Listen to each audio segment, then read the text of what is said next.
in the lab late one night, when my eyes beheld an eerie sight. For my monster from his slab began to rise, and suddenly, to my surprise, he did the monster mash. It was a graveyard smash. It caught on in a flash. He did the monster mash.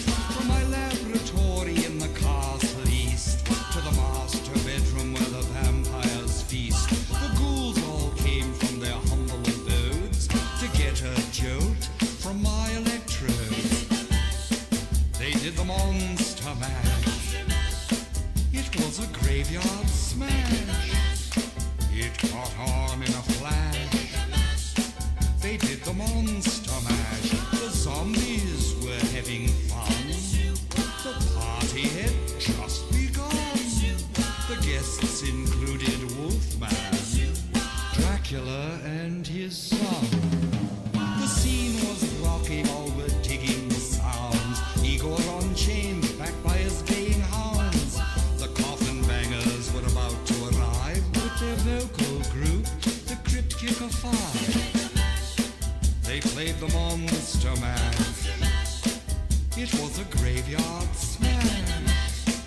It caught on in a flash. They played the monster mash. Out from his coffin, Drac's voice did ring. Seems he was troubled by just one thing. Opened the lid and shook his fist and said, "Whatever happened to my Transylvania twist?" It's now the monster mash. And it's a graveyard smash. It's caught on in a flash. It's now the monster mash. Now everything's cool, Drac's a part of the band, and my monster mash is the hit of the land. For you, the living, this mash was meant to. When you get to my door, tell them Boris sent you. Then you can monster mash and do my graveyard smash. You'll catch on in a flash. Then you can monster mash. Mash. Ooh. Easy, Igor, you impetuous young boy. Mash.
at hand. Creatures crawl in search of blood to terrorize your neighborhood. And whosoever shall be found without the soul for getting down must stand and face the hounds of hell and rot inside a corpse's shell.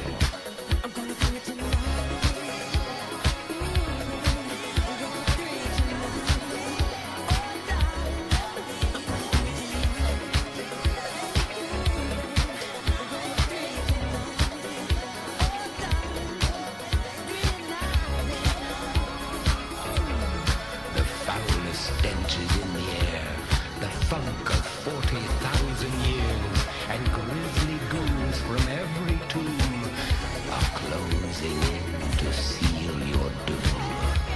And though you fight to stay alive, your body starts to shiver, for no mere mortal can resist the evil of the thriller.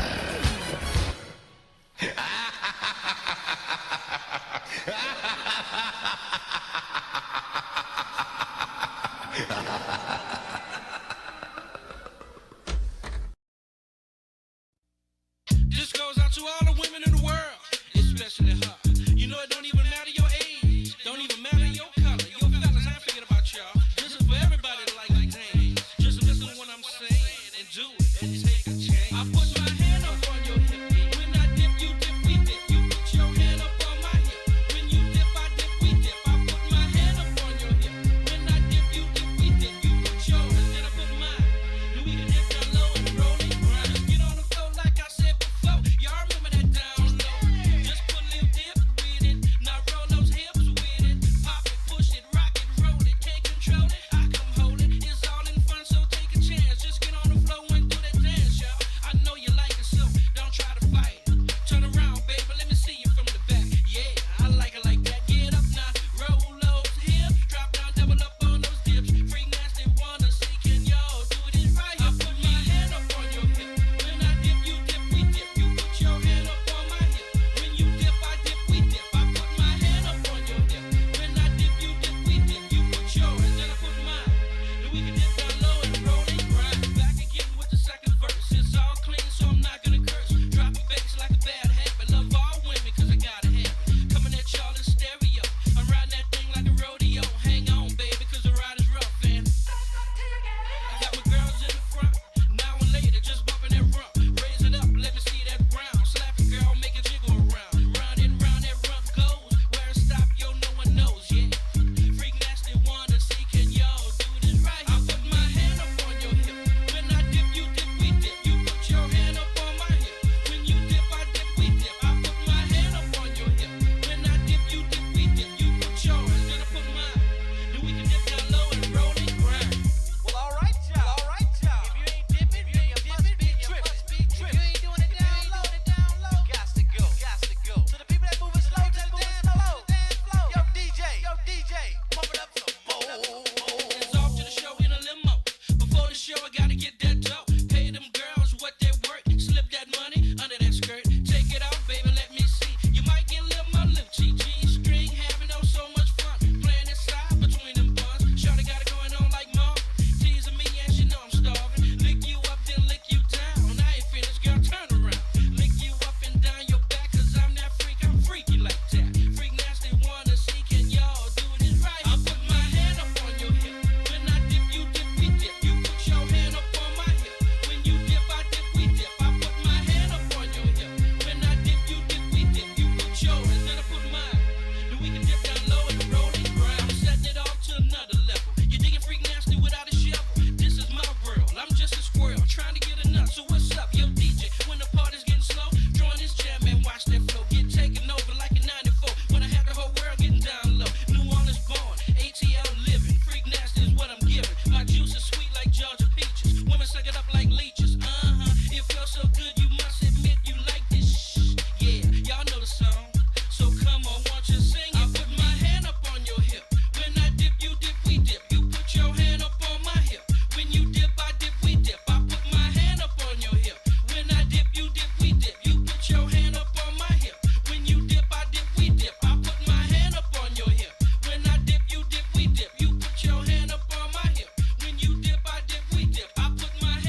All right, Chad, how we all doing?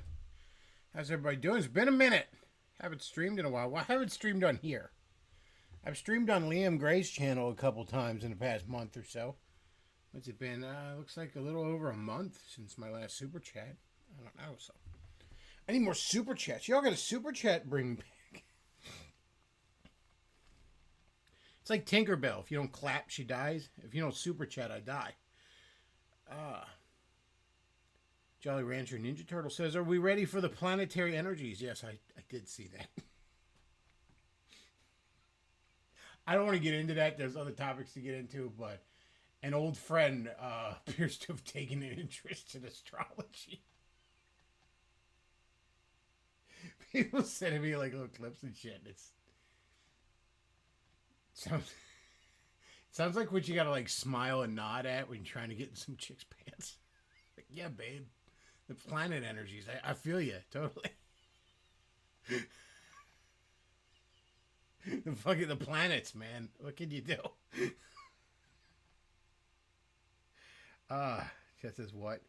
Just an old acquaintance of the show that is no longer an acquaintance of the show is apparently doing videos on planetary energy. It's really funny.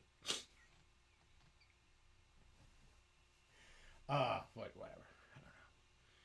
I don't know. It's not like I'm in the best position in life. Maybe I should focus on the planetary energies more, or I should probably just focus on getting done shit I need to get done. Joey Rancher Ninja Turtle says, anyone have fond memories of Turok Dinosaur Hunter? Because I'm playing it on Project 64. It's awful. Most early 3D games are awful. Can we be real for a second? Like, there's the PS1 N64 generation of 3D games did not age very well. For the most part. I mean, there's gems, but for every like Mario 64 or like Crash Bandicoot, I guess I never really saw the appeal, but people seem to like it. Or Spyro was great, or Ocarina of Time.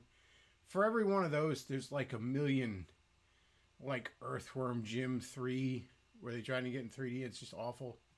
Doesn't work. Or Sonic Adventure. I'm sorry to tell you, Sonic Adventure blows. Sonic Adventure 2 is barely an improvement. I'm sorry, 93 babies. I'm sorry to tell you that. It's the truth. And by the way, here would be my challenge to anyone that's like, no, Sonic Adventure 2 is great. Here's my challenge to you. I want you to find me a YouTuber, a video game reviewer, who likes Sonic Adventure 2 and didn't grow up with it. Like someone that was too old or whatever, you know what I mean? Someone born in the 80s that thinks Sonic Adventure 2 is great. Like, you liked it because you were 10 and it drowned out the sound of your parents fighting. I get it. There's a lot of things I liked when I was 10 that drowned out the sound of my parents fighting, It's... I loved the fucking Mario cartoon, like the Super Mario Brothers Super Show, and I'm not gonna pretend like that's fucking great. I loved Captain N, and that's irredeemable trash. It's utter fucking garbage. It's hot dog shit. It was then, it was now. I was just a stupid kid. Sometimes it's okay to admit that. It's okay to like look back on things from your childhood and be like, wow, this aged really well. This not so much. It's okay to do that. It's okay. Oh my gosh. Somebody in the chat just says fuck commies. Well, that's true. Fuck commies. Some weird drama out there, man. So this perplexes me, Chad. Maybe you can help me out here. A lot of you are obviously familiar with Mersh, Revenge of the Sith, those guys, and you're familiar with Ethan Ralph, who in this corner of the internet, not familiar with the Rage Pig, the Bog Hog, the man himself, Ethan Ralph.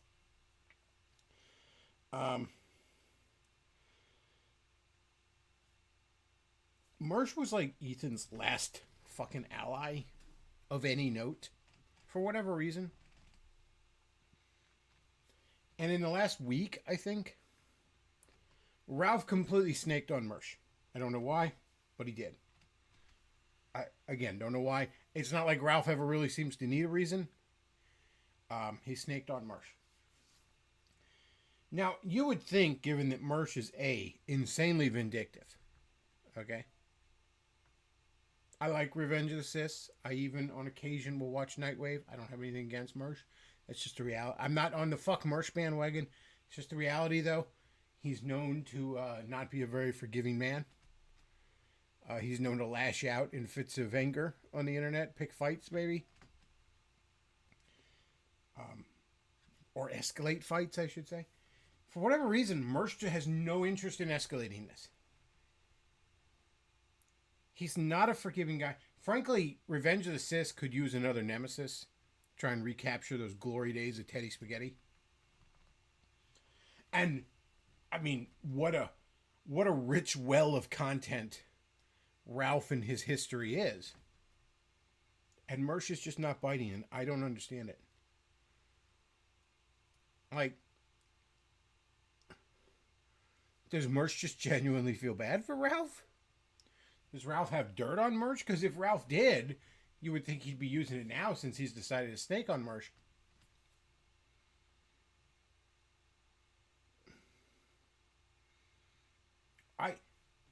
I really don't understand. Thomas Crown says, I'd actually forgotten all about the Beckloff. Well, that's terrible. That's just hurtful. I don't know why you would say such a terrible thing. But here I am again, so you should send me super chats. Chat says, Mersh sees himself in Ralph. Well, I don't know, man. That really perplexed me. I'm just like, really? Like, you now have an opportunity to go hard on him, guilt-free, because he snaked on you. And, I mean, Revenge of the Sis could use the content. I mean, I get that, like, because he lost weight, Royce really loves to pick on fat people now, because nobody is crueler to fat people than an ex-fat motherfucker. And so, you know, Royce is like, haha, the park hoppers. And they are funny, but it's like, there's not that much you can really get out of that.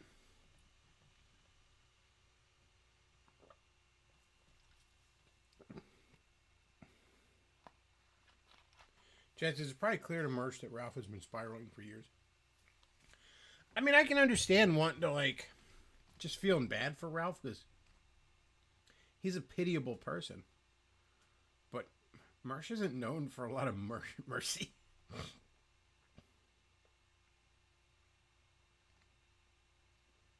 Mersh tends to be pretty vindictive and hold a grudge.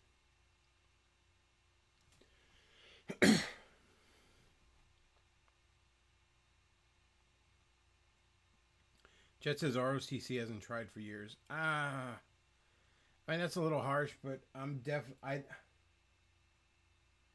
I certainly don't watch him as much as I used to. I mean, it ain't like I put in real effort into this low effort horse shit, but this also isn't my job. You know? This is just something I do once in a while. Hope maybe get some spare change and, you know, rant.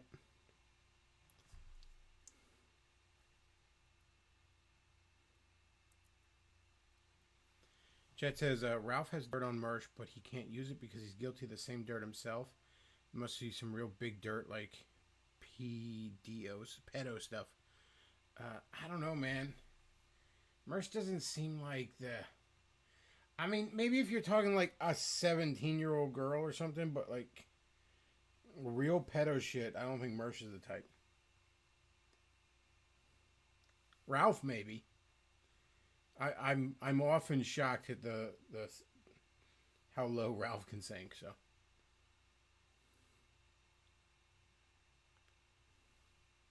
I don't know, man. It's weird to me. It's weird that Mersh is just kind of sitting back on that one.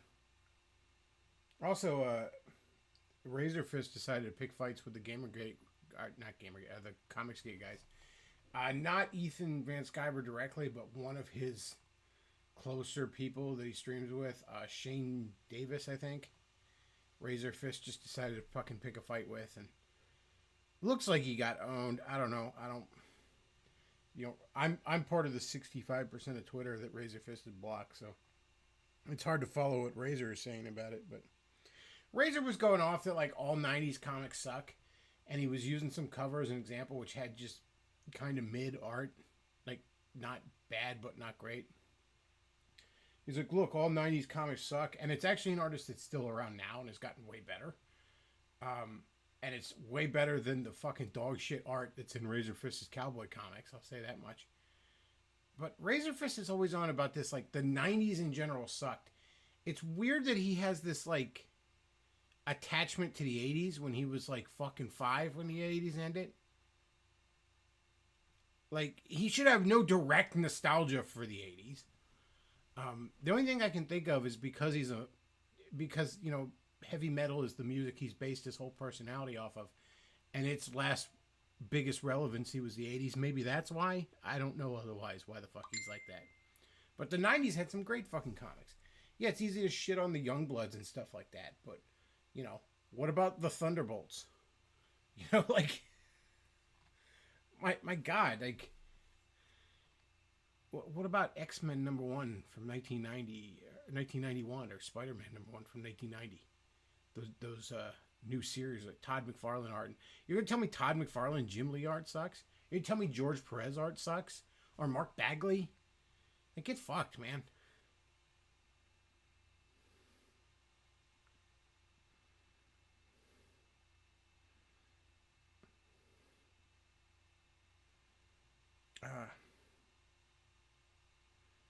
Charlie Dog says, just caught the show. All I heard was 17-year-old. Well, then we moved on to Razor Fist, where 17 is a little too old for him.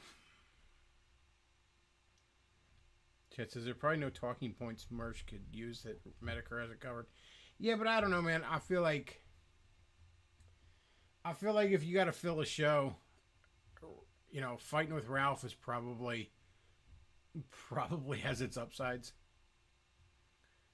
Because, like, how many Ralph loyalists are there at this point? It's not like you're going to get mogged by his fucking audience. His audience is as low as mine.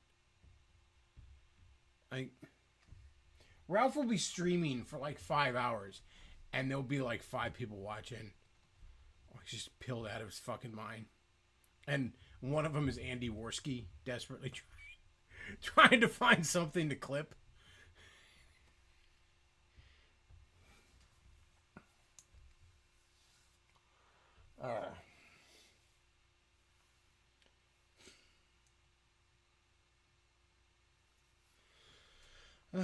So you all ready for EBT to run out? I'm excited for that. I'm excited. You know why I'm not worried about EBT running out? Because I have a job and I pay for my fucking food. I love that Democrats are like, you know what? Let's run on really popular things like transsexuals and illegals. We'll run on illegal gangbangers, and we'll run on fucking 400-pound she-boons that are on welfare. Those are all really popular groups. Remember that fucking weird ginger guy, the rich man in Virginia, or whatever the fuck that... I didn't listen to it because country sucks, but like that fucking... The Richmond from Richmond, or whatever the fuck that was.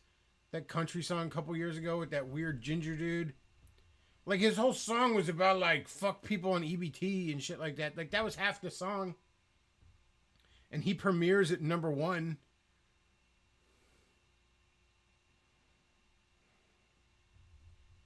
Nobody fucking likes these people. And by the way, half of them don't even vote. Like, when there's no Soros money, because you cut off the U.S. aid to bust these people to the polls, they're usually too fucking irresponsible or drunk or stoned or whatever to get to the fucking polls. Like, don't worry about them. Fuck them. Let them starve. Oh, they're going to loot. Then shoot them. Shoot them when they steal stuff. How about that? But you know what, Republicans, if you really want to have some balls, Almost all of my life that I've followed politics, I've seen ebbs and flows of this where one party was in power, but they didn't have a 60 majority in the Senate. And there was constant arguing about should we abolish the filibuster so we can just push things through with a simple majority. Weirdly enough, I'm not hearing it this time, but I was hearing it. And by the way, everybody used to flip-flop on that. Right or left people used to be complete hypocrites about that. I remember James Dobson in particular. Let's pick on him. He's dead. He can't defend himself. Fuck him. I remember James Dobson at one point arguing vehemently on his radio show that the filibuster is the sacred protection of the minority in Congress, and at another point arguing that we have to abolish the filibuster because the will of the people and that kind of shit. And it was just a question of like whose side was in power. That's it. There was no principle to it. And you know what? I used to always think, the filibuster's a good thing because generally it's a good thing to put the brakes on government doing virtually anything.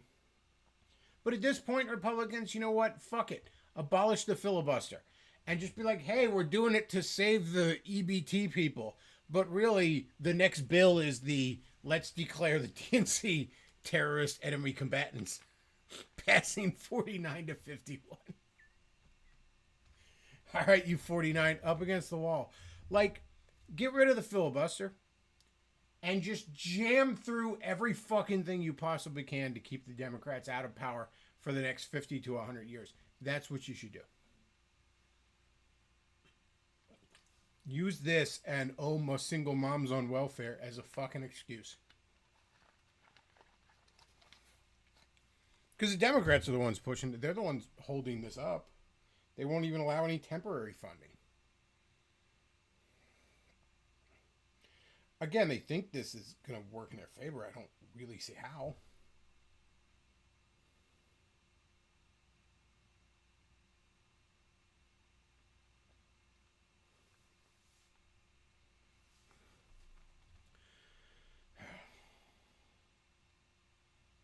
But just push it through. Abolish the filibuster. And just be like, yeah, we're just going to push this shit through and this shit through. And just... Republicans, you have to just cut the... And they're doing this a little bit. Like, there's a lot of redistricting going on and shit. You need to just eliminate the Democrats from power. I mean, you know, no more, because some judge named Shanae Shabubu Jackson, or some judge with some fucking Star Wars Cantina name, says you have to let in Infinity Indians or something. Like, you just say no.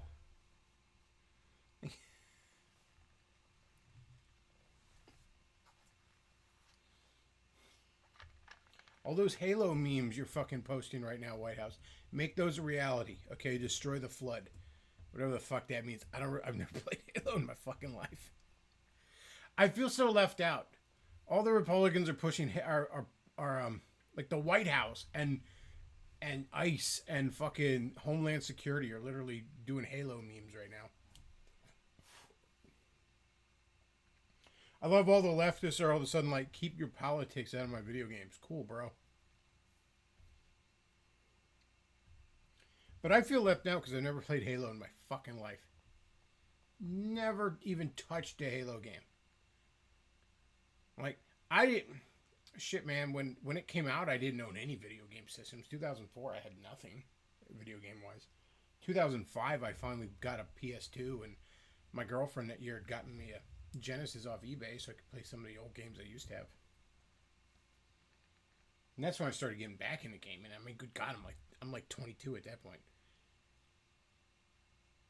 But I don't think I got an Xbox 3. First Xbox system would have been 09. I got it because I wanted to play Arkham Asylum, and the only other system I had that was quote-unquote current gen was a Wii, which you couldn't play shit but Bing Bing Woohoo on. But even then, like, I just never felt the need to fucking play Halo. I just never appealed to me.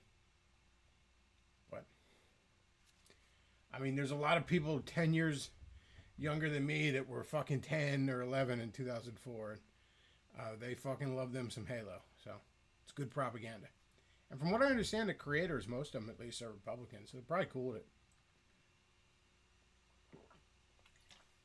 I mean, Microsoft owns it, and they might not be, but they ain't saying shit.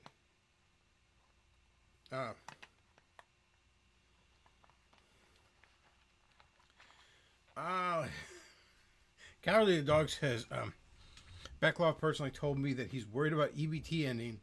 He's scared senselessly because he won't have any future music for intros. He won't have any more Negro music to troll with. Y'all think I'm trolling with the Negro music too. You don't understand how deep the wigger runs in me, okay? Like, I fucking love that shit. You don't get it, man. Like, I loves me some shooting cops and pimping hoes music, okay? My entire music taste is white girl music and black guy music. That's it. I can't stand white dude music. Can't stand it. Most rock I think is shit, especially modern rock. Metal is garbage. It's pure garbage. I don't understand how it even can be classified as music. And country is just trash.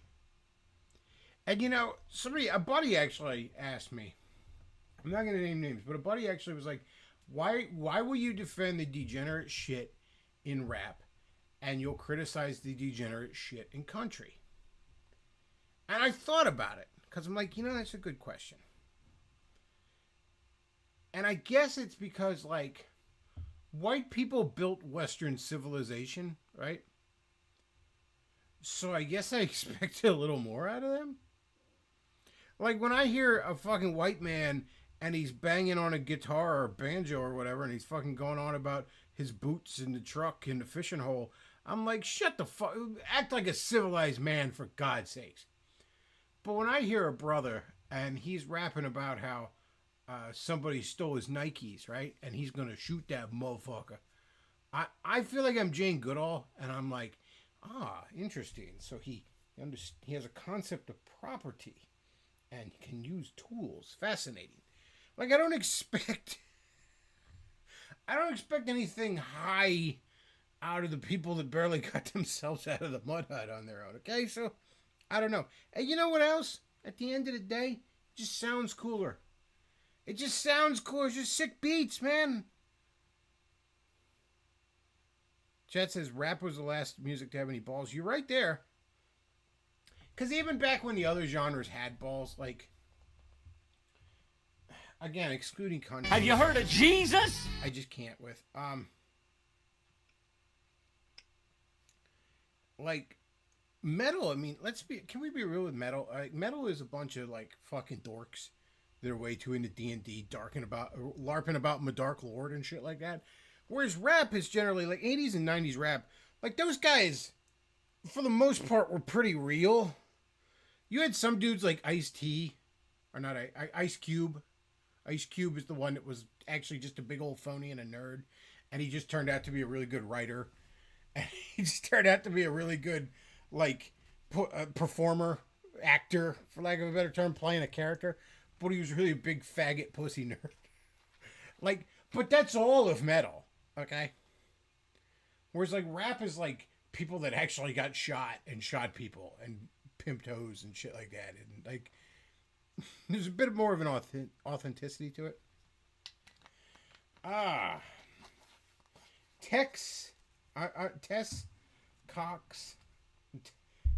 Tesco Express. I'm sorry. I was trying to figure out how to say that name there. Tipped $5. Thank you very much for that. And he says, on the topic of Halo, can you read John 1:17 from the King James Bible, please? Well, let's go ahead and bring that up.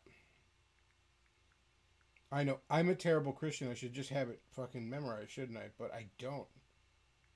Because I am just an awful Christian. Thankfully, Jesus likes me anyway. He's cool with me. I apparently make him laugh. Not on purpose. Let's see. Let's see. King James Bible. John 1:17. I'm not sure what this has to do with Halo, but for the law was given by Moses, but grace and truth came by Jesus Christ. Well, that's very true, but I'm not sure what that has to do with Halo, but okay. I haven't played Halo. I don't know. I don't know if it's really pertinent to the lore of Halo.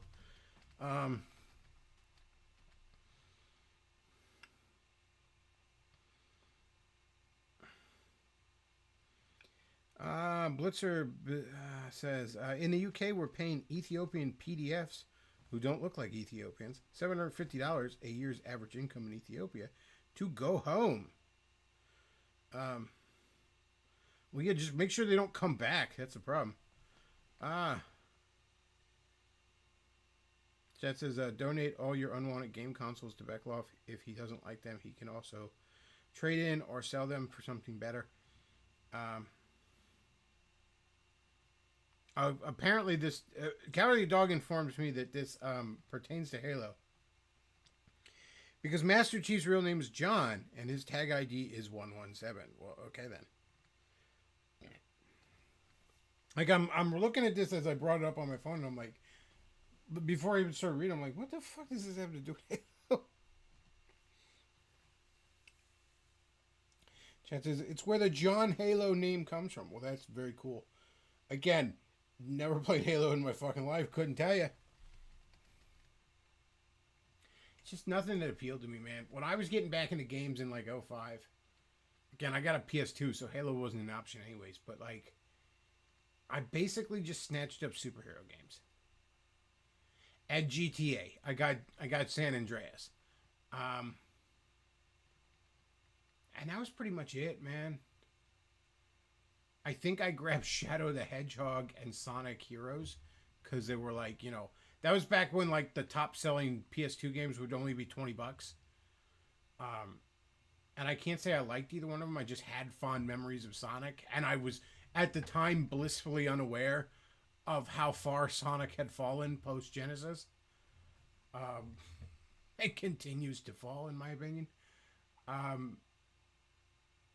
So like I'm playing Shadow, and I'm like, what the fuck is any of this? Why are playing Sonic Heroes? I'm like, why are they calling Robotnik Eggman? I don't play like Shadow Hedgehog, or like Gerald Robot. What the fuck is any of this? He's whining about some little blonde girl. It's fucking black tentacle aliens, and he's gonna. The president is talking about him. I don't understand what the fuck's happening. I will say though, the branching paths is kind of cool. Even if all the cutscenes are nonsensical to me, the branching path was kind of cool, and it was kind of cool when I saw characters I recognized. Like I was kind of ecstatic with like Charmy the Bee. I'm like, hey, I know that guy from the 32X game.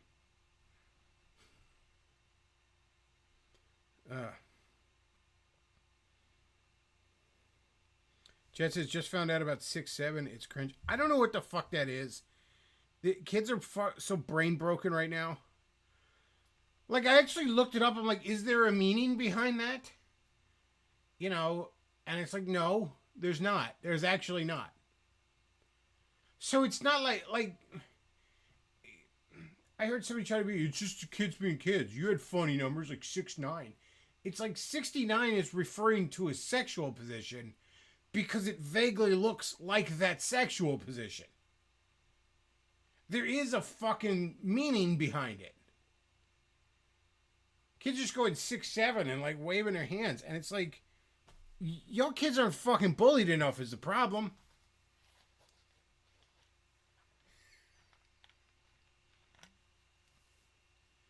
Like when you do that, some bigger kid should punch you in the face and stuff you in a locker. A lot of shit. Look, man, I'm at the edge of Gen X, and Gen X had it real bad, and us 80s babies, the early millennials, we had it pretty bad. Bullying was fucking out of hand. All right, it was getting dangerous. All right, people. It was outright fucking dangerous levels, all right? But then we just overcorrected. And we're like, no, we're going to get rid of all of it. And now all the kids are faggots.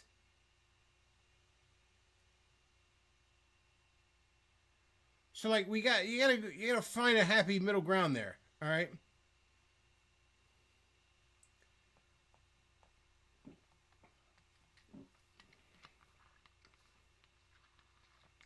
There got to be a happy middle ground between, like, kids are fucking.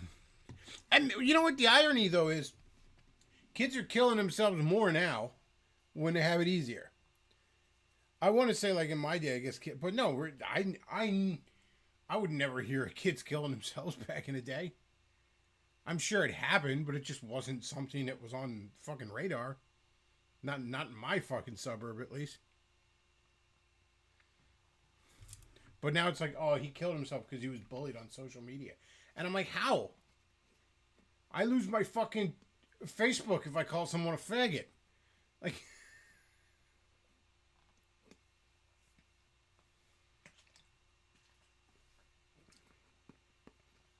So yeah, 6-7 is cringe. The kids are cringe. For the love of God, if you have a little kid, look, man, I'm not a parent. I don't want to be a parent. We don't need another one of me running around. I've done enough damage, but for the love of God, don't give your kid the little black mirror. Frankly, I shouldn't have it. All right? It's frankly not even good for me. But I'm a full grown ass man with a fully developed brain. At least as developed as it's ever going to be. It's like alcohol. Like, it's very easy to abuse. But at least an adult can use it responsibly. But a kid's got no fucking business with it. Alright? Don't give your kid the black mirror.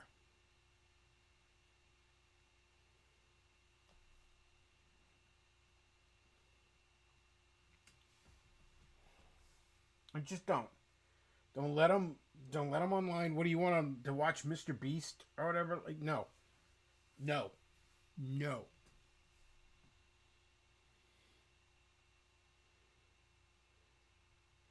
I'm not sure I would let a kid watch any fucking show made before 2010, and that's probably even... Really, I should probably back that up to 05, maybe 2001. Like, you're not allowed to watch anything from after the towers fell. Nah. You can watch fucking old black and white movies from another. Like, that's the other thing. Conservatives want to go, oh, we got to ban porn. It's the porn. Every person born after 1993 seems to be every boy born after 1993 seems to be afraid of his own goddamn penis. That's why he either becomes some weird sex-hating trad or he troons out and he cuts it off. All right? I don't think over-sexing is the fucking problem here. All right? No. What you need to be worried about is stop putting your baby in front of Coco Melon. We have 4-year-olds that can't talk. Okay. And turn into rage zombies the moment you switch it off. And you're over here worried about whether or not I, a grown-ass man, am beating off to two fucking redheads munching each other's boxes. Leave me alone, all right? No, I don't want to put my driver's license into the fucking laptop so I can watch some redhead girl lick another redhead girl's asshole. All right? It's been a long day at work. I need to get the poison out. Leave me be.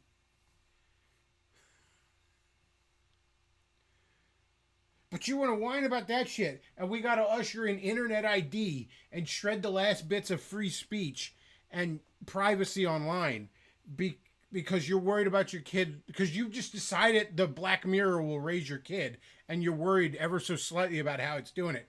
Meanwhile, you put them in front of a 4-hour Coco Melon binge to shut them up so you can do God knows what instead of parenting.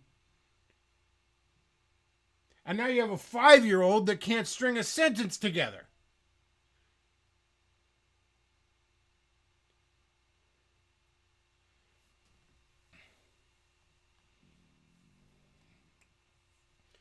Carly the dog says, if I have a kid, I'm going to buy a DVD of certain Cartoon Network classics, Courage, Johnny Bravo, blah, blah, blah, as well as classics. I'll tell you what I'd do if I had a kid. Now, obviously, best laid plans, would I have the money, the room, whatever. I'd put a TV in his room that ain't hooked up to nothing. No cable, no Roku, no fucking shit like that. It's got a DVD player with it. Blu-ray DVD player. Fuck, we'll even hook a VCR up if we can. And you're gonna watch old shit. You're gonna watch fucking.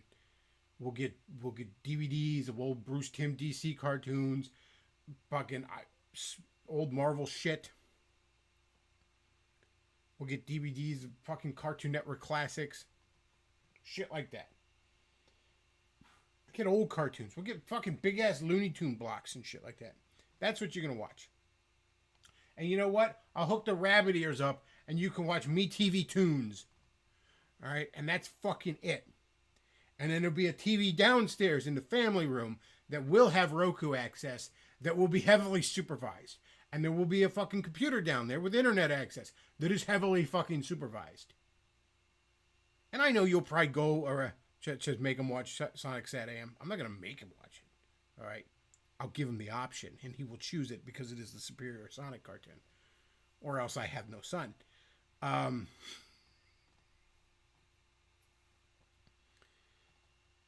Honest to God, by the way, my one buddy of mine is basically my age, a year younger than me. He has right now it's an 11 or 12-year-old and a 3 or 4-year-old. I don't know. Kids all look alike to me. I can barely tell them apart. But they have actually been going through like tons of old cartoons. When either the first or second Sonic movie came out, and I think it was the second one, and they saw it, they were like, "Oh, that's awesome!" And the one actually got into the Sonic Sat AM cartoon because it was on Tubi, and they have Tubi. He was watching '80s Thundercats for a while. Fucking loved it. Again, this ain't like my friend is like. He's maybe giving suggestions, but he's not making them watch anything. He's like, hey, you might check this out,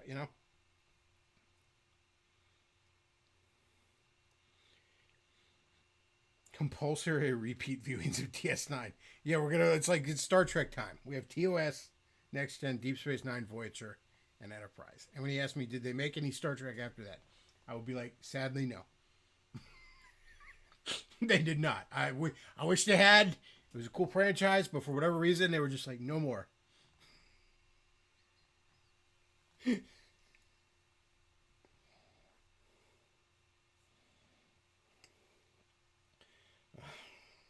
Oh, and by the way, my kid's friend also loves the Super Mario Brothers Super Show. After he watched the Mario movie, which he fucking adored, he started watching the Super Mario Brothers Super Show at Tubi. And they got the ones where, like, the live action segments are there. So there's like the Halloween episode where Elvira shows up with the two wrestlers just as Mario and Luigi, and she just got her tits half hanging out like she always did. God bless the fucking 80s. Oh, what a time.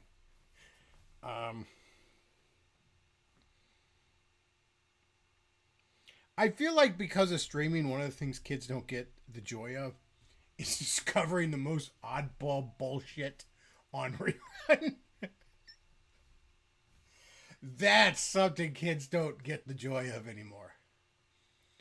When you stumble into the most fucking bizarre cartoon.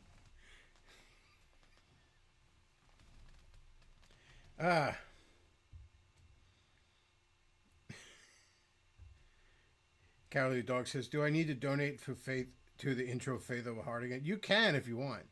Hey, Enterprise is good. I said Enterprise counts. I said nothing after Enterprise. Just as the guy that played Mario reminds me of Ron Jeremy. He does a little bit. Ron Jeremy played Mario in a porn parody, too. The Super Hornio Brothers. Which Nintendo bought the rights to just to keep it from distributing more. Nintendo tried to sue that out of existence, and it turns out here in the States, that's parody, it's protected.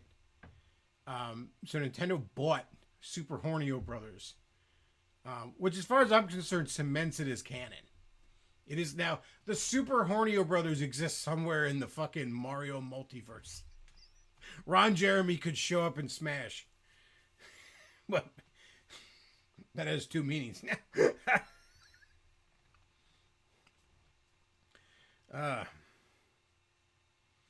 I love that Mario and Luigi from the show. Like, why didn't you just do them in a movie? I love Bob Hopkins, God rest his soul. John Leguizamo can rot in hell, though. Fuck him. But Bob Hopkins was a tremendous actor and did a fine job as Mario. But, like, it's so weird what the Mario movie was. What it's like, literally, you just take the live action segments of Super Mario Brothers Super Show and just do more production value to that, and it would still be beloved to this day.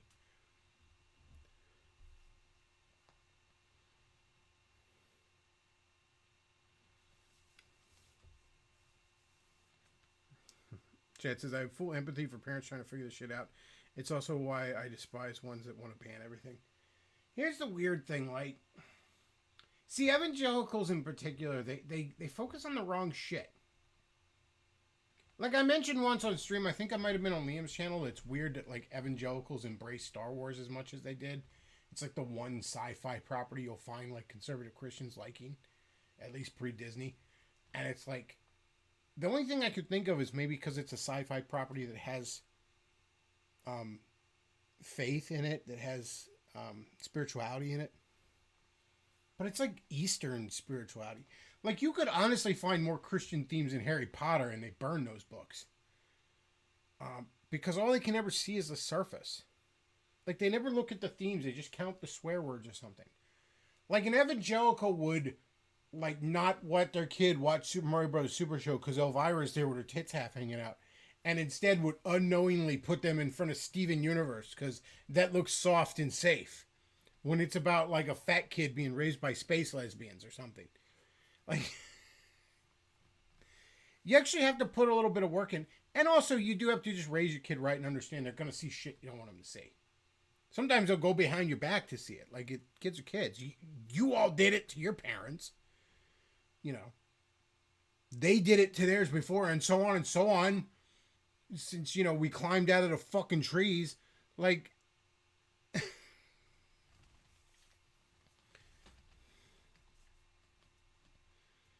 Chat says, I don't hate the live action Mario. I don't know, man. I don't hate it either. It's bizarre. I actually find it fascinating when I watch it. Because it's like, it's not a great movie, but it's not the worst movie ever by any stretch. As far as goofy, fucking weird. If you just take it as this goofy, weird, almost cyberpunk sci-fi 90s movie, it's not bad. Just don't expect it to be Mario. But it's also weird because it's like, was this meant for kids? Because there's a whole bunch of shit in there where it doesn't feel like this should be. Like, there's a cop. It's the famous scene where it's like, what's your name? Mario, and I'm Luigi Mario. But what no one ever talks about is, like, that cop and the female cop are clearly screwing, and also he has a foot fetish. Because she's giving him, like, a foot job under the table. She's, like, rubbing her foot on his face and stuff in this weirdly sexual way. And then the fish from Mario 3 is reimagined as a really horny, fat black woman. Like, it's so bizarre. That movie's so weird. Like, no wonder we couldn't even get, like, Nintendo toys in the States for the longest time. Nintendo was so afraid to license it. You couldn't even, like, now you go to Target, you can find Nintendo action figures. Kids don't know how good they got it. When I was a kid, that shit wasn't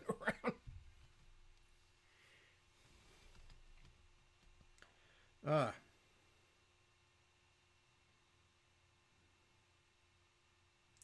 Chat says, also streaming has deprived people of finding a lot of stuff that they would love because it's just what's on right now. That is a thing you can only get by flipping through the channels. I discovered Red Dawn one night. Not Red Dawn. That's the fucking movie with the Wolverines. No, that's not the movie. Actually kind of sucks. What's that? Red Dwarf. I discovered Red Dwarf one night, and this is literally how I discovered it. I'm flipping through the channels. It was on PBS, which I almost never lingered on. But something caught my eye. The actor that played the character, the hologram character with the H on his head, that actor was the butler in the Angelina Jolie Tomb Raider movies, which is where I had seen him. But I lingered on that show because I caught his eye. And you ever, like, see an actor and like you haven't seen him much. I'd literally only seen him in that one other thing, but you're like, where the fuck have I seen that guy? And then it's bugging you trying to think. And while I'm trying to think of that, I'm watching the show and I'm like, what the fuck is this show? And I like look up on the guide. I'm like, what the fuck is Red Dwarf? I'm like, this is, and I got sucked in. And I haven't seen all of Red Dwarf by any stretch, but I've seen quite a bit, and it's pretty damn good.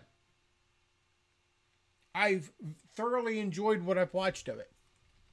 Never would have even fucking given that a shot. I'm not huge on British shit.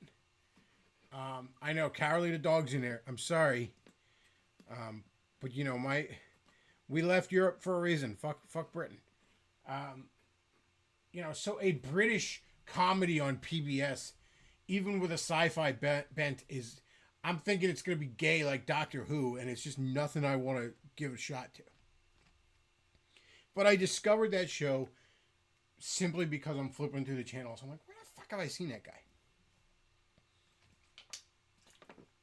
I think the closest you can get now, and it's almost kind of dying out because, you know, my generation's almost checking out of YouTube now. But you did have the, like,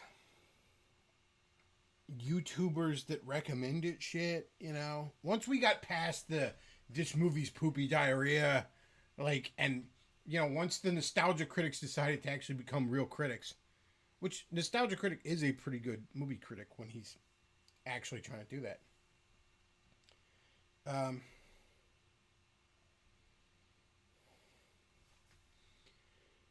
But once we got to that, then it's like you could get shit recommended to you. You could discover shit that way.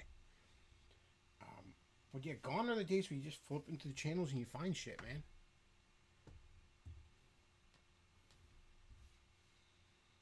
I watched almost all of Scooby-Doo as a kid because USA would rerun it in the morning. And it would just be random Scooby. Like, they had, like, almost all the Scooby-Doo shows. It could be any of it. It could be, like, original Scooby-Doo, Where Are You? It could be, like, 13 Ghosts of Scooby-Doo. Like, you never do. I just, after a while, I'm like, well, Shaggy's in a red shirt and the rest of the gang's nowhere around, so the monsters are real. Or for a while, it was, like, Scooby, Scrappy, Shaggy, and then Daphne's there, but not Fred and Velma.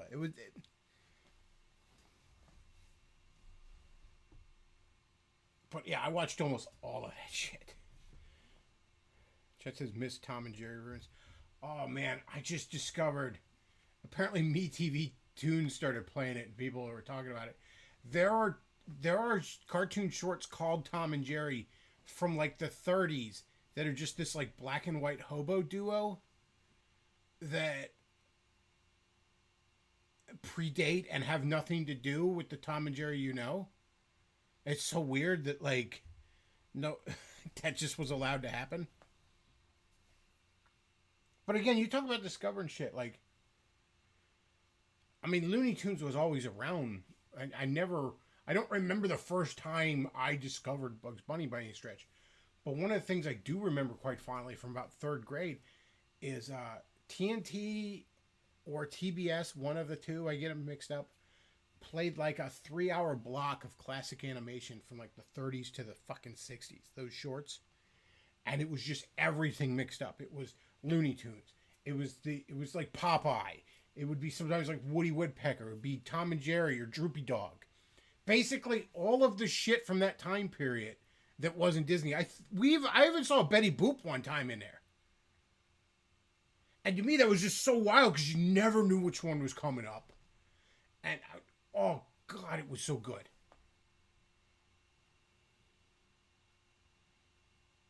Like, Tubi has all the Looney Tunes shit right now, the classic Looney Tunes. Because for some reason, Max, the Warner Brothers streaming service, doesn't want to even have it on there. Meanwhile, Tubi is making mad money with the Looney Tunes. People are just watching the shit out of it. Tubi's ad revenue is going up. Because it turns out, these are fucking timeless gems of American culture. Well, they're not relevant. They're not relevant because you're not promoting them. So yeah, you want to shut your kid up for a while, and I understand. Yeah, you can't be on 24/7 as a parent, but it's like, don't put Coco Melon on. Go to Tubi which is free, by the way, with ads, and put a fucking 3-hour block of Looney Tunes on there. 3-hour block of Tom and Jerry or fucking Popeye or something. Like, you're better off with that, okay?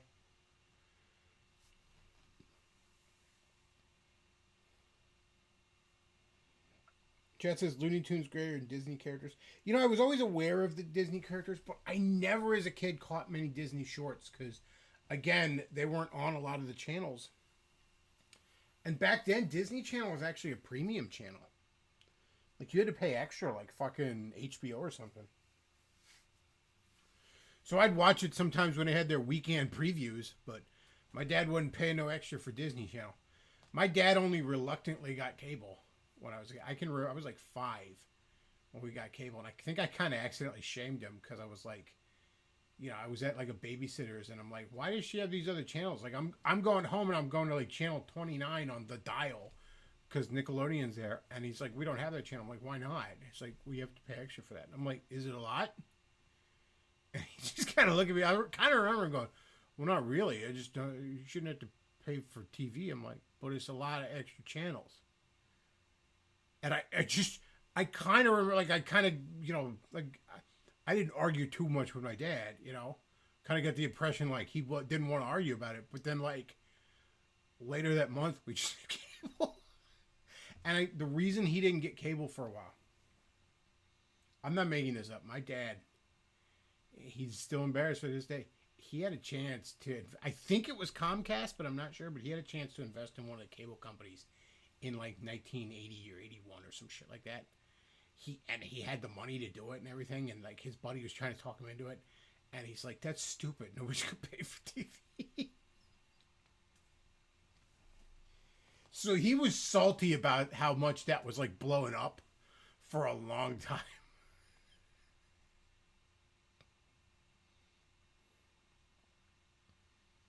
Our early cable sucked. My cable down in Maryland, we lived down there, sucked. I didn't know it at the time, but it was like we had 30 channels.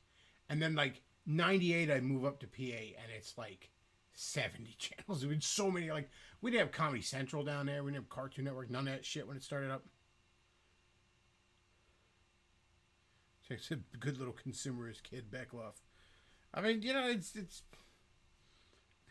so it's not a lot of money, and it's, you know, 10 times the channels.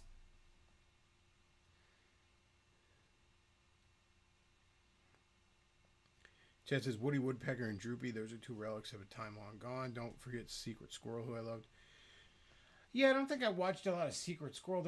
I will say that Big Block didn't have a lot of Hanna-Barbera things, but I think the reason for that is I think they were focused mostly on the theatrical shorts, which pretty much only went from the 30s to the 60s. Hanna-Barbera's claim to fame was they're the ones that brought animation to television. Because at the time it was considered, oh, you can't just have animation made just for TV. Animation costs too much. You got to put it in theater. And Hanna-Barbera was like, yeah, well, animation doesn't have to cost too much because you can just make it really shitty. It turns out kids don't know. They don't care.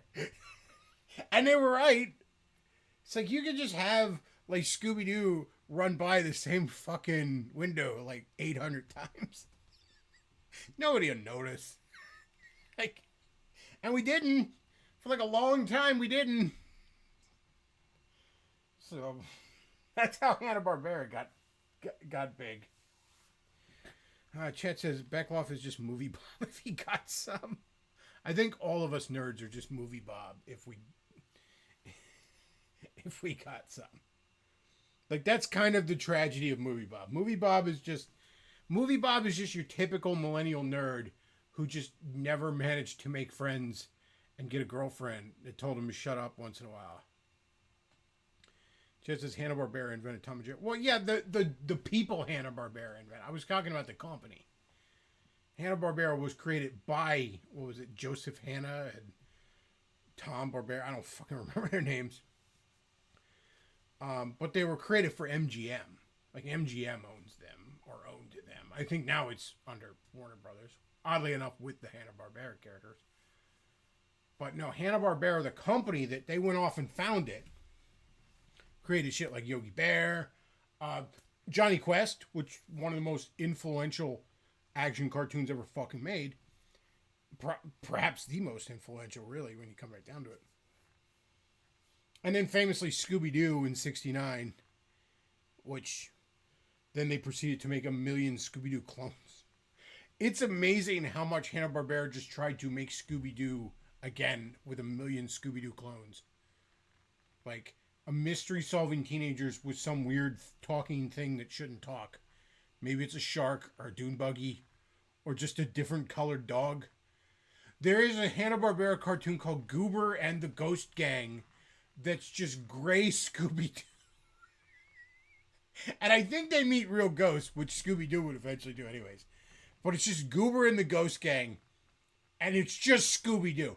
It's if another company had made it, Hanna-Barbera would have sued them. Like, but you can't sue yourself. So we'll put Goober and the Ghost Gang. And therein lies, again, kids will never know the joy of flipping through the channels because they woke up too early and it's 6:30 a.m. and the only cartoon they could find is Goober and the Ghost Gang on Channel 100. And they'll never know the joy of discovering Goober and the Ghost Gang. Or the Ghost Chasers or whatever. They'll never know the weird confusion of trying to watch the Ghostbusters cartoon only to find the other Ghostbusters cartoon that had the monkey, had the ape in it. Which I believe they would later reference with the Leslie Jones movie. But kids will never know that joy.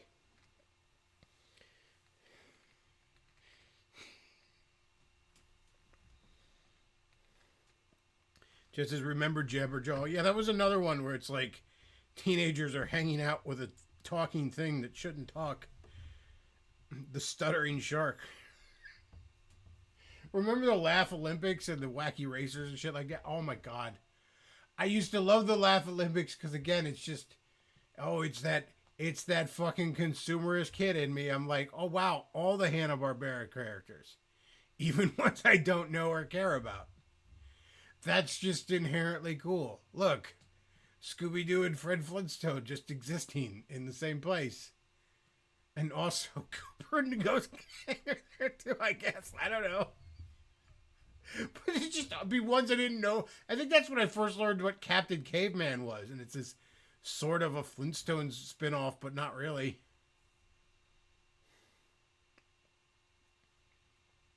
Kids will never know that joy. I actually remember watching a lot of Transformers and G.I. Joe, even though it was right past my... Like, that shit came out when I was, like... Like, Transformers came out when I was 1. So it was a little bit before my time. It kind of had come and gone by the time I really remember. But USA was running that shit constantly in, like, 92, 93. Reruns of it. So I watched through, like, all of G.I. Joe and Transformers at that time. And again, I just don't know... Other than, like, maybe man-children parents forcing kids to watch older shit, a lot of kids just won't discover that shit. They'll just be watching Cocomelon as their brains liquefy and ooze out their fucking ears. Never know the joy of discovering Goober and the Ghost Gang. And having to watch it, because it's the only fucking thing on. So you're going to give Goober and the Ghost Gang a fuck... The amount of shows...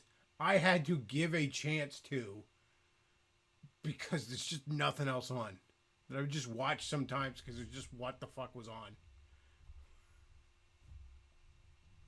It's like it's this or go outside, and it's like August and the humidity is 400%. So it's like I'm just gonna.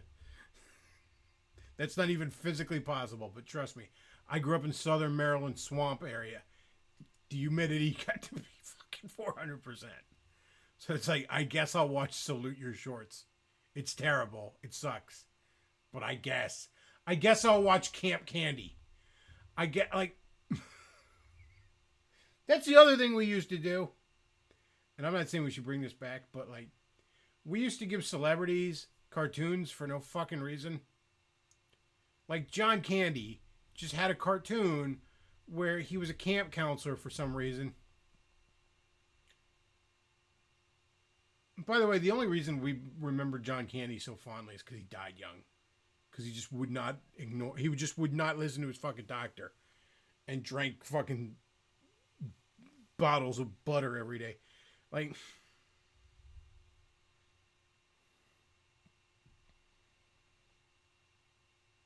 Camp Candy. See, chat says thinking back, Salute Your Shorts is pretty brain rot. I mean, it was, but it's not like Coco Melon brain rot. And also, see, we weren't so brain rot. I knew it sucked. I like would watch it a little bit, and it's like, eh. Chat says there was so much trash back then. It was, but like, it wasn't like just jingling your keys in front of you. It wasn't like Mr. Beast, who's just very obviously a demon. I'm sorry to tell you, he's just very obviously a demon. And if you don't actually see that that man is just full of demons, it's just a bunch of demons wearing a skin suit. Like, I don't even think he's technically alive anymore. I think demons are just wearing his skin, like the bug from Men in Black. Chad says, yes, MC Hammer did have a cartoon. That is correct. We had, like, magical shoes or something. There's a cartoon with, like, Wayne Gretzky and Bo Jackson and I think Magic Johnson. Where they're, like, superheroes, but they're sports themed. Like, Wayne Gretzky's hitting people with his hockey stick. And like Magic Johnson's like throwing a magical basketball at him or something. It was originally made to be on ESPN Saturday morning of all fucking places, but ESPN's like, nah, that's stupid, and it just got dumped on NBC.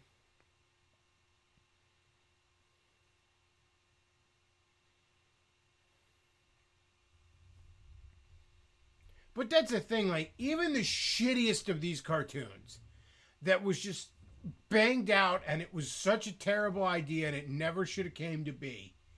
Even the absolute shittiest, failed, only made 6 episodes cartoon from 1991 is fucking better to put your kid in front of than goddamn Coco Melon or Mr. Beast. There's still more heart and soul and genuine effort that went into Goober and the Ghost Chasers, which was just a coked up fucking executive at Hanna-Barbera in 1971 saying, can we just do Scooby-Doo again? I like money. There's still more fucking effort and soul and genuine human creativity in that than there is in a million TikTok reels. I'm sorry to tell you.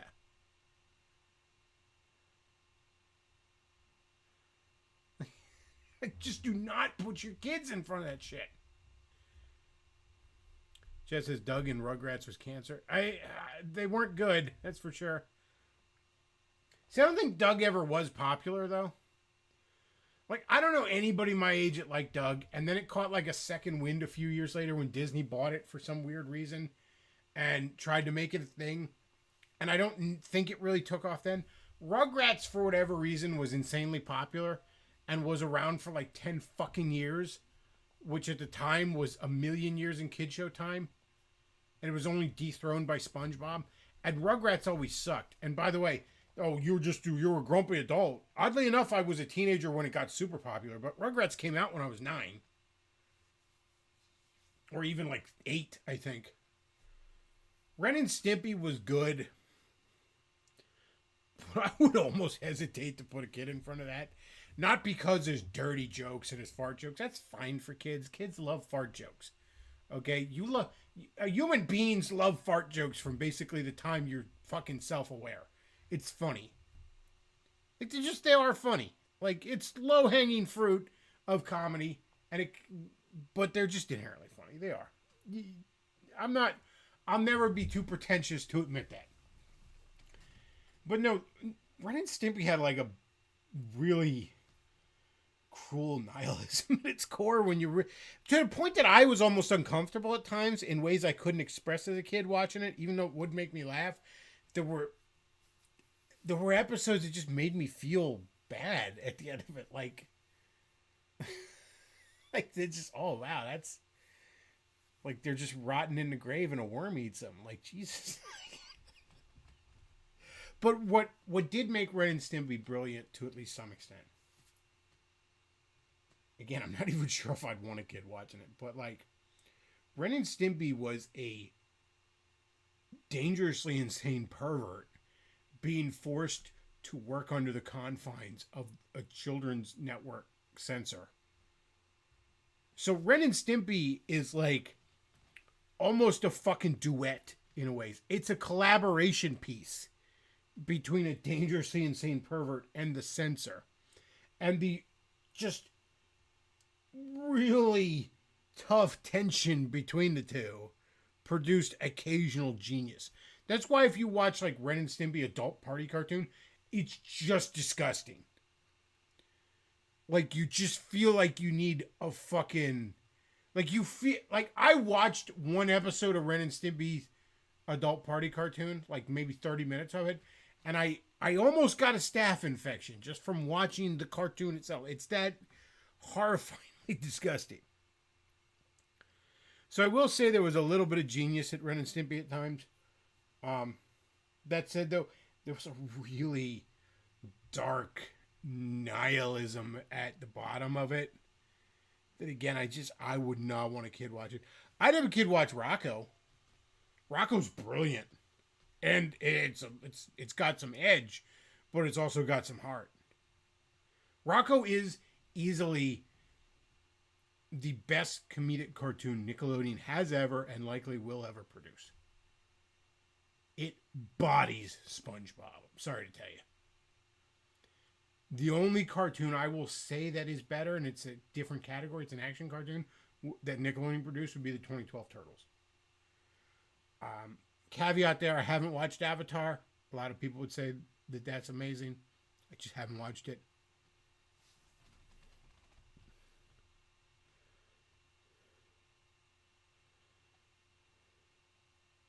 Jet says, if you found out who wrote it, it's not surprising. Again, I know exactly who the creator of Ren and Stimpy was, yes. And what made it work for a hot minute there was that incredible tension between him and the censors. That it would, yeah, that was what made it amazing for a hot minute there.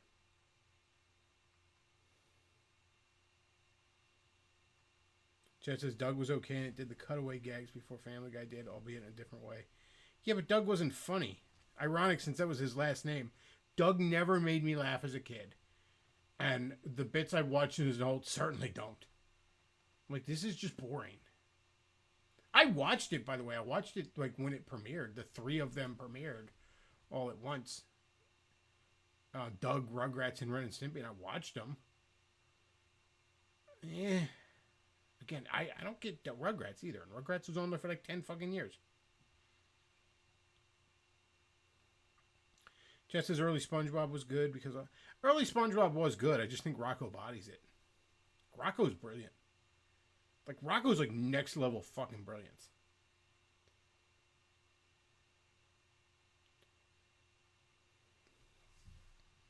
Like, again, Rocco is one of those cartoons that I discovered. Like it came out when I was like 10, and I loved it.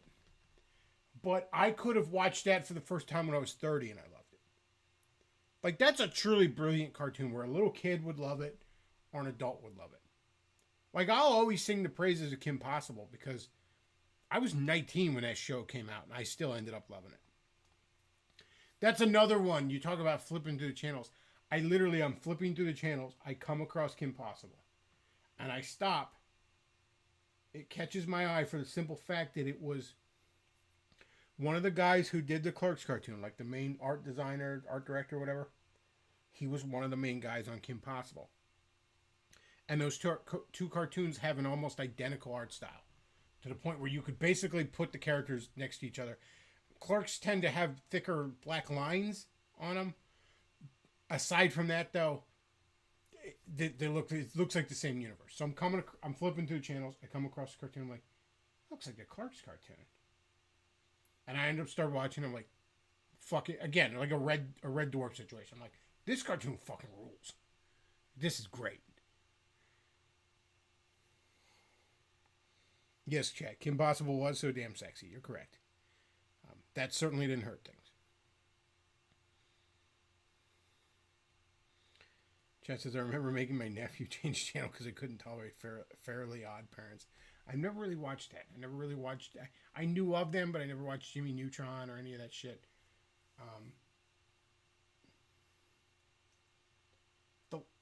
I remember in high school I watched Powerpuff Girls and Dexter's Lab. They were fucking funny as great as hell. Again, I watched Kim Possible. I think that's like...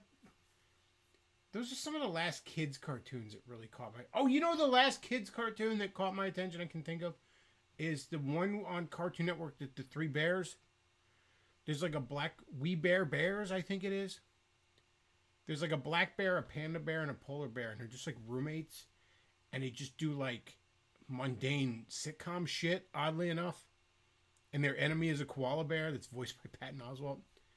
And the polar bear is Ice Bear. And he always refers to himself in the third person. I literally... I stumbled across that, flipping through the channels, and they're just like, playing basketball. I'm like, what is this? And give it like a minute, and a couple of jokes just caught me, and I'm like, yeah, we're gonna watch this. It says We Bear Bears was surprisingly funny. It was, man. They're all at like a Mexican restaurant. And, like, they're ordering, and like, I guess Ice Bear didn't have any money, so he's just like, Ice Bear will have more for chips. And again, he's just eating the tortilla chips. And again, just the voice acting was just so on point and shit. Just this Ice Bear is literally me, for real, for real. I literally had that on, and again, this is like early 2010s. I showed it to my dad, and he thought it was hilarious.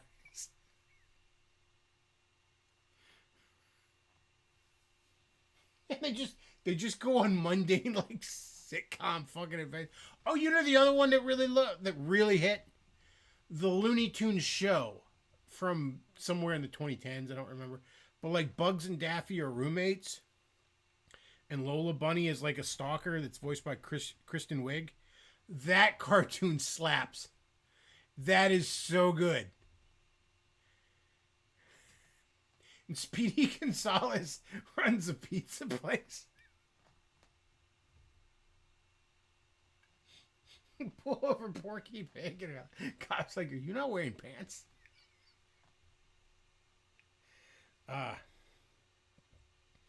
Chet says Kablam. I did watch. I was like, I think middle school age when Kablam came out, but I did watch and it was pretty funny. The what was it like?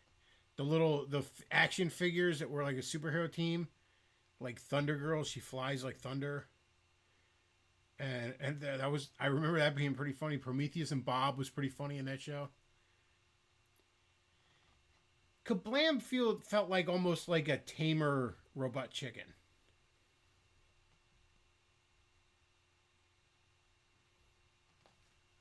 But yeah, Kablam was great.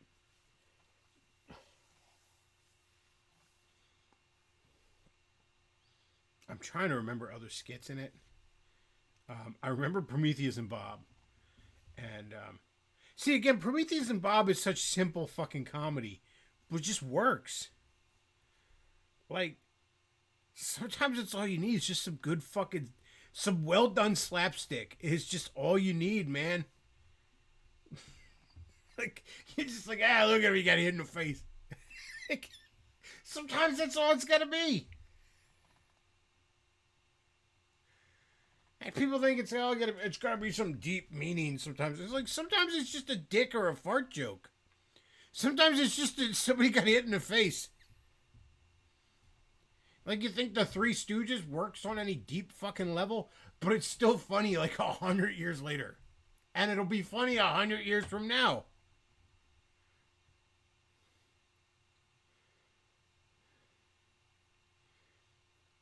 It just works. Some things just work like that. Like, again, the Looney Tunes show or We Bear Bears, there's something really funny about taking outlandish, like, cartoon characters like that and sticking them kind of in just a sitcom situation. And it's not that it gets, like, too grounded or boring. It's just It's like, what is the premise of the Looney Tunes show? And it's like Bugs and Daffy are just roommates. Like, that's it. And they just get into shit.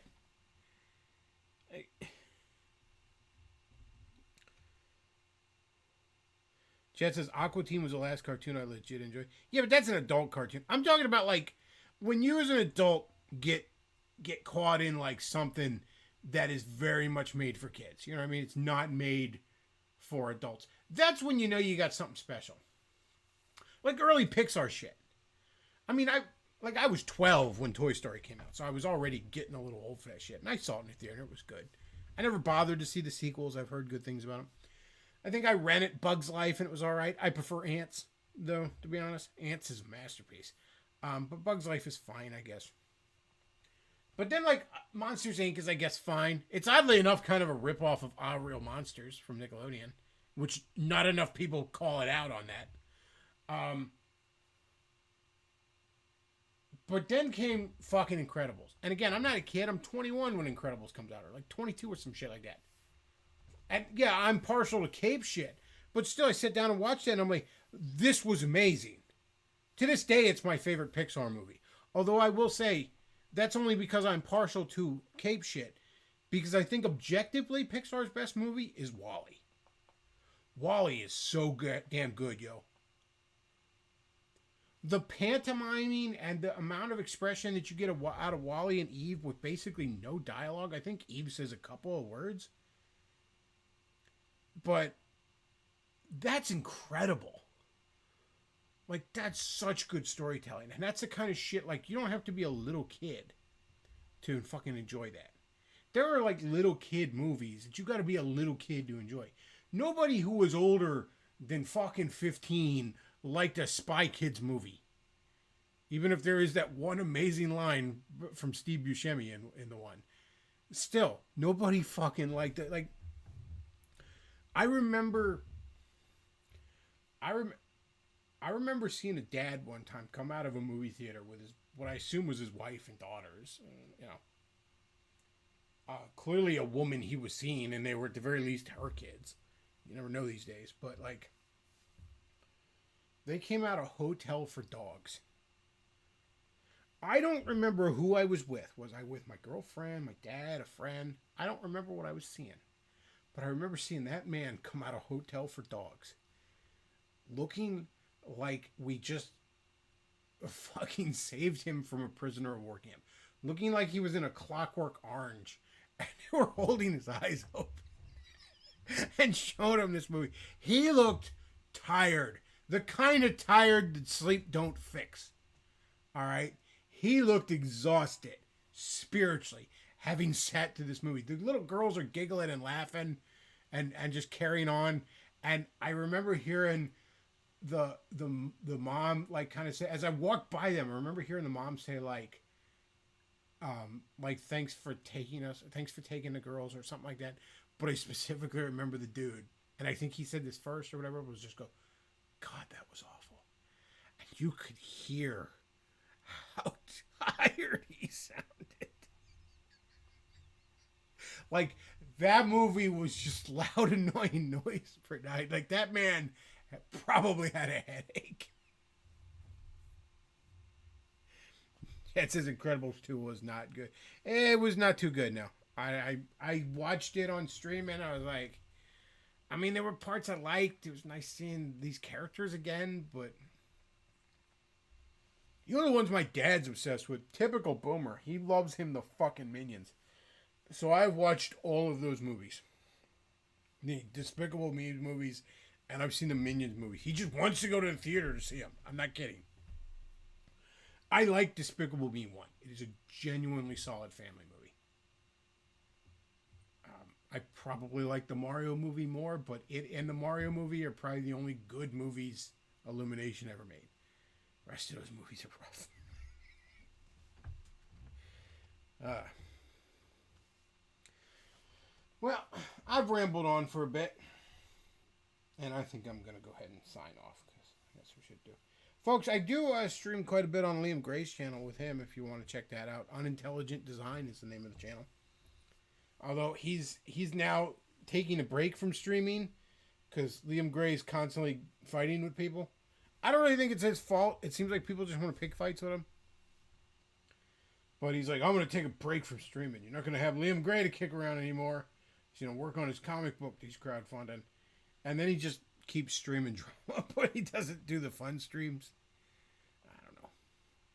Like, I knew you weren't going to not stream about the drama. Like, I've told you to ignore it before, and you can't. I don't know why you... Like, we're going to have your wife take away fucking YouTube if you want to really stay away from it. But anyways, I'm on that channel quite a bit. Talking about comics. You can also follow my good friend Andrew Banner, who is definitely not me, on Twitter, books_Andy. And if you enjoy the show, go ahead and streamlabs.com/TheBackCloth, paypal.me/TheBackCloth. And there'll be a link to the Amazon wishlist down below if you want to buy me some dumb shit that I like. And hey, Christmas is right around the corner. Now's the perfect time. Well, that's about it for tonight, folks. I want to thank everybody for listening. Backcloth out.